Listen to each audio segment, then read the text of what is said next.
काम चाहे घर का हो या फिर किचन का हो, अगर इन काम को करने के लिए हम कुछ टिप्स यूज़ कर लें तो काम हमारा बहुत आसान हो जाता है, काफ़ी सारा समय और पैसा का बचत भी कर पाते हैं। तो कुछ ऐसे ही टिप्स लेकर के आ चुकी हूँ जो आपके लिए बहुत ज़्यादा यूज़फुल रहेंगे और आपके समय की भी बचत करेंगे। आज का मेरा पहला टिप बहुत ज़्यादा यूज़फुल होने वाला है। इस तरह के देखिए कंटेनर हम सभी के घर में कुछ ना कुछ पड़े रहते हैं, इनको हम कबाड़ समझ के फेंक देते हैं या फिर इधर-उधर पड़े रहते हैं। लेकिन आज मैं आपको इस कंटेनर का बहुत अच्छा सा यूज़ बताऊँगी। इसके लिए आपको लेना है इस तरह के बोतल के ढक्कन। तो यहाँ पर 2 बोतल के ढक्कन लेना है, उसके बाद लेना है डबल टेप और इस ढक्कन के बैक साइड इसको हमें लगा देना है कुछ इस तरह से। इस तरह से लगाने के बाद इन ढक्कन को हमें लगाना है कंटेनर के साइड में। इस तरह से देखिए एक साइड आप लगा दीजिए और सेम तरह से आपको दूसरे साइड पे भी लगा देना है बराबर दूरी पर। तो इस तरह से देखिए अच्छे से ये फिक्स हो जाता है, बिल्कुल भी निकलता नहीं है। और इस ख़राब कंटेनर का भी हम यूज़ कर सकते हैं बहुत ही अच्छे तरीके से। अब देखिए दोनों साइड हमने ढक्कन को लगा दिया है, ये टूल बनके तैयार हो चुका है। अब हमें लेना है इस तरह का कोई भी पॉलीथीन और इन ढक्कन में हमें फंसा देना है कुछ इस तरह से। बहुत ही अच्छे तरीके से ये सेट हो जाता है और ये लीजिए हमारा डस्टबिन बनके तैयार हो चुका है। जो कंटेनर बिल्कुल ख़राब पड़ा था जिसको हम यूज़ नहीं करते थे, उसको भी हम इस तरह से यूज़ कर सकते हैं। अब आप इसमें कचरा डाल सकते हैं, आप चाहें तो इसके ढक्कन का भी यूज़ कर सकते हैं, इस तरह से देखिए कवर भी कर सकते हैं। तो इस तरह से वेस्ट चीज़ों का यूज़ करके हम काफ़ी सारे पैसे की बचत कर सकते हैं। तो चलिए अब देख लेते हैं अगला यूज़फुल ट्रिक। देखिए बच्चे हों या फिर बड़े हों, बुक्स या कॉपी तो पढ़ते ही लिखते रहते हैं, लेकिन आपने देखा होगा गर्मियों के दिन चल रहे हैं, ऐसे में हम पंखा या फिर कूलर तो चलाते हैं। अब छोटे बच्चे होते हैं, उनको एक दिक्कत बहुत ज़्यादा फेस करनी पड़ती है। इस तरह से देखिए कॉपी या फिर बुक का पेज उड़ता रहता है, जिससे उन्हें होमवर्क करने में या फिर पढ़ने में बहुत ज़्यादा दिक्कत होती है। बार-बार ये पेज उड़ता है और इसको ठीक करने में ही वो लगे रहते हैं। तो इस प्रॉब्लम से छुटकारा पाने के लिए एक छोटा-सा ट्रिक है।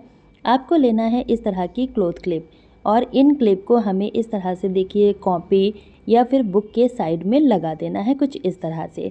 जब आप इसको इस तरह से लगा देंगे तो बिल्कुल भी कॉपी का पेज या फिर बुक का पेज नहीं उड़ेगा और बच्चे बहुत अच्छे तरीके से पढ़ पाएंगे। चाहे आप पंखा चलाएं या फिर कूलर चलाएं, बिल्कुल भी ये टस से मस नहीं होने वाला है। बच्चे भी अच्छे तरीके से पढ़ पाएंगे और काम भी बहुत आसान हो जाएगा। जब बच्चे होमवर्क कर लें या फिर पढ़ लें, उसके बाद आप इन क्लिप को निकाल के साइड कर सकते हैं। आई होप कि आपको ये ट्रिक भी पसंद आया होगा। अगले ट्रिक में यहाँ पर मैंने ले लिया है एक बर्तन में पानी। यहाँ पर मैंने गुनगुना पानी लिया है, थोड़ा सा गर्म ही पानी आपको लेना है। उसके बाद आधा चम्मच बेकिंग सोडा डाल देना है और अब हमें लेना है विनेगर। तो एक ढक्कन के करीब हमें विनेगर डाल देना है इसमें। अच्छे से हमें इसको मिक्स करना है पानी के साथ। ये बहुत ही बढ़िया सा पावरफुल सॉल्यूशन बनके तैयार हो चुका है। अब देखिए इसको हम यूज़ करेंगे इस तरह के स्टेनर के लिए। हम सभी के घर में स्टेनर का रोज़ यूज़ होता है चाय, दूध वगैरह छानने के लिए। लेकिन जब हम चाय छानते हैं तो आपने देखा होगा इस तरह के कण छन्नी में आके फंस जाते हैं। अगर हम इससे चाय या फिर दूध छानते हैं तो ये हमारी हेल्थ के लिए बहुत ज़्यादा नुकसानदेह हो सकता है। तो इसको क्लीन करने के लिए आप इस सॉल्यूशन का इस्तेमाल करेंगे। 10 मिनट के लिए आप इसको छन्नी को इसमें डाल के रखेंगे, तो जितनी भी मैल गंदगी होगी वो बहुत अच्छे तरीके से फूल जाएगी बेकिंग सोडा की वजह से। और इसमें जो विनेगर का इस्तेमाल किया है ये बैक्टीरिया को ख़त्म करता है। तो इस तरह से आप अपने स्टेनर को अच्छे तरीके से क्लीन कर सकते हैं। 15 दिन में आप ये काम एक बार करेंगे तो स्टेनर कभी भी गंदा नहीं होगा। आई होप आपको ये ट्रिक भी पसंद आया होगा। अगला ट्रिक है हमारा प्याज को लेकर। तो देखिए प्याज का इस्तेमाल हम सभी लोग अपने किचन में डेली ही करते हैं और इसको हमें छीलना और काटना होता है।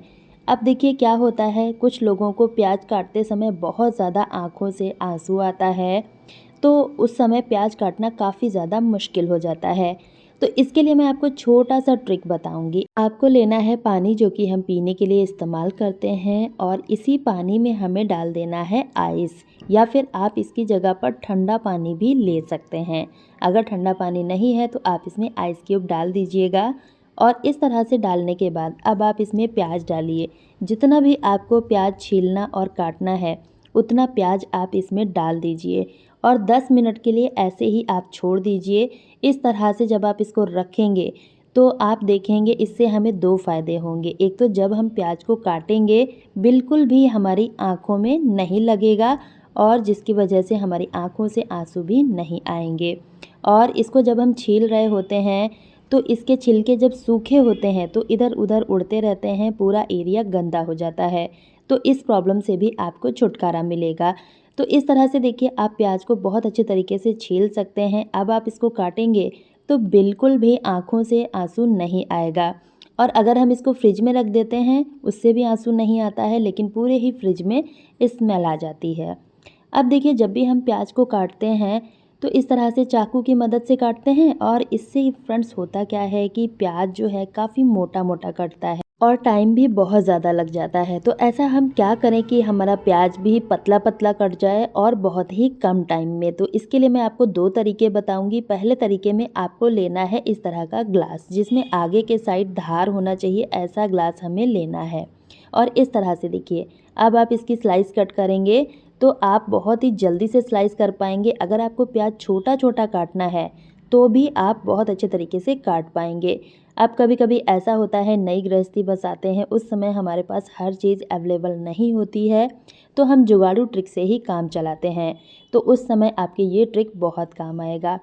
अब देखिए इस तरह का छोटा प्याज तो हम ग्लास से काट सकते हैं, लेकिन हमें अगर प्याज की स्लाइस चाहिए और काफ़ी ज़्यादा पतला पतला तो उसके लिए आप ले लीजिए इस तरह का पीलर। इसकी मदद से आप बहुत ही पतला पतला स्लाइस काट पाएंगे, वो भी बिना चाकू की मदद से।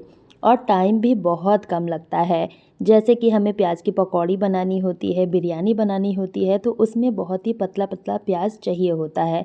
तो उस समय आप इस ट्रिक को फॉलो कर सकते हैं। तो इस तरह से ग्लास और पीलर की मदद से आप प्याज को बहुत ही आसानी से काट सकते हैं। अब देखिए जब भी हम प्याज को काटते हैं तो इस तरह से पानी में डालकर काटते हैं, इसके छिलकों को भी हम पानी में छोड़ देते हैं। लेकिन हम एक गलती करते हैं, इस पानी को हम उठा के फेंक देते हैं, लेकिन ये पानी भी बहुत यूज़फुल होने वाला है। तो इसके लिए दोस्तों आपको क्या करना है, इसको हमें छान लेना है एक बर्तन में और उसके बाद हम इसका यूज़ कहाँ पर करेंगे, कैसे करेंगे वो भी मैं आपको बताऊंगी। तो देखिए पानी को मैंने स्ट्रेन कर लिया है। अब देखिए फ्रेंड्स हम सभी लोग अपनी बालकनी में इस तरह के पेड़ पौधे का यूज़ करते ही हैं, इनको अपनी बालकनी में रखते हैं। लेकिन आपने देखा होगा इनमें कभी कभी फंगस आ जाता है, कभी कभी कीड़े भी लग जाते हैं। तो इस प्रॉब्लम से छुटकारा पाने के लिए आप इस पानी का इस्तेमाल कर सकते हैं। आप देख ही सकते हैं कुछ पत्तियां काली पड़ चुकी हैं। तो इस पानी को जब आप पेड़ पौधों में इस्तेमाल करेंगे तो बिल्कुल भी फंगस नहीं आएगा और ये पानी एज अ फर्टिलाइज़र काम करेगा। तो इस तरह से आप पेड़ पौधों को हरा भरा बनाए रखने के लिए इस पानी का इस्तेमाल कर सकते हैं। मैं हमेशा इस पानी का यूज़ करती रहती हूँ, इसलिए पेड़ पौधे बहुत अच्छे तरीके से ग्रो करते हैं। आई होप कि आपको ये ट्रिक भी पसंद आया होगा। फ्रेंड्स आज के वीडियो में आपको कौन सा टिप सबसे अच्छा लगा है कमेंट सेक्शन में ज़रूर बताइएगा। वीडियो पसंद आया है तो ज़्यादा से ज़्यादा शेयर कीजिएगा फ्रेंड्स और फैमिली में। और आप इस वीडियो को कहाँ से देख रहे हैं कॉमेंट सेक्शन में ज़रूर बताइएगा, ताकि मुझे भी पता चल सके मेरी वीडियो कहाँ कहाँ से देखी जा रही है। मिलती हूँ नेक्स्ट वीडियो में, तब तक के लिए बाय।